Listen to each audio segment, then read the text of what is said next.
Maintenant, celui qui a fait sortir la prière jusqu'à que son temps il sorte, sans excuse plutôt, alors lui il prend un péché et il doit se repentir. Ça c'est la première chose qui lui incombe. Il prend un péché et il doit se repentir. Deuxième chose qui lui incombe, c'est de rattraper la prière, et ça comme on a dit c'est selon la majorité des savants. Mais il a commis un grand péché. Il a commis un grand péché. Il a fait sortir une prière de son temps sans excuse. Et comme on a dit, il y a même des savants qui voient que ceci rentre dans la mécréance.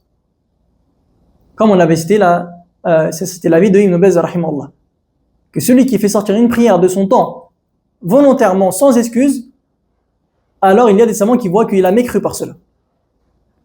Et ce qui se passe le plus et qui est le plus courant dans cela, c'est pour la prière du Fajr.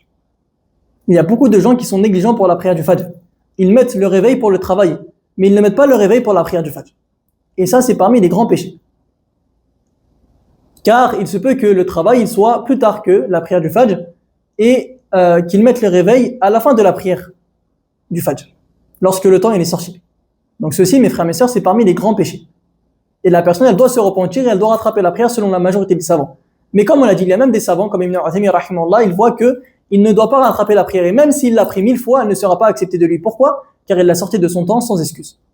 Donc ça nous prouve donc la gravité de cette chose-là qui est répandue aujourd'hui, al-asaf, avec l'isolement entre les gens, surtout pour la prière du Fajr. Surtout pour la prière du Fajr. Ils ne mettent pas le réveil pour le Fajr. Ils mettent le réveil pour le travail. Si c'est dans l'heure, alhamdoulilah, si c'est pas dans l'heure, ça ne le regarde pas. Donc ça, c'est un grand péché.